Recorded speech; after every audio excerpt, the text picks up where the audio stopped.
Hi everyone, it's Miss Akvari in the library. I wanted to tell you about a new book we just got in. It's called Amari and the Night Brothers.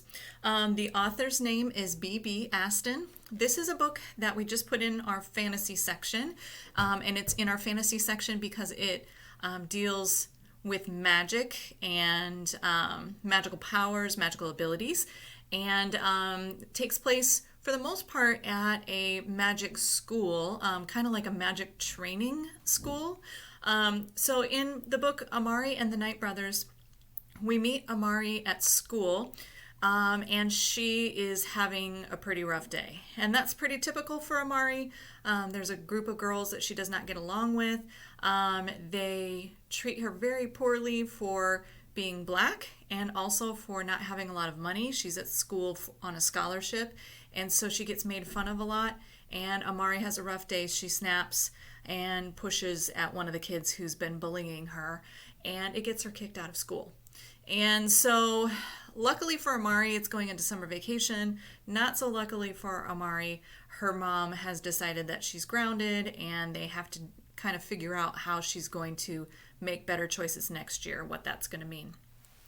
And the other problem that Amari is dealing with is her older brother Quentin is gone. He went missing a couple years ago, and the investigation into finding him has kind of cooled off.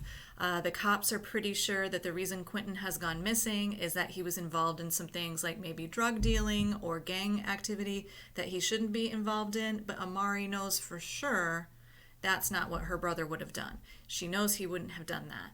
And so Amari is sort of stuck between two worlds. She's trying to do her best at school, but it's really difficult, and she's trying to sort of solve the mystery of what happened to her brother.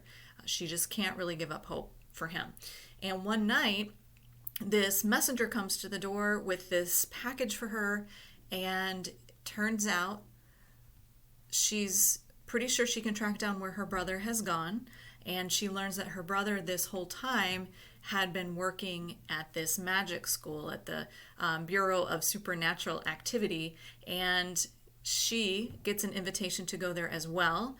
Turns out there's this whole magical world that Amari didn't know about. Turns out she has some pretty significant powers, but it also turns out some of the things that she's been avoiding and having trouble with at her school also raise their heads at the magic school. I loved this book. It was very fast-paced. I wanted to know what was happening with Amari's brother. I was really fascinated at the world that the author, B.B. Alston, set up for Amari and the other kids in her magic school.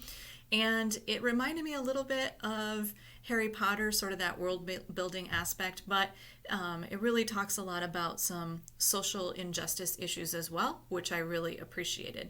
If you like a great story with a lot of action and adventure, if you like fantasy, or if you just like the sound of Amari as a character and that's somebody you can relate to, I would highly recommend the book Amari and the Night Brothers.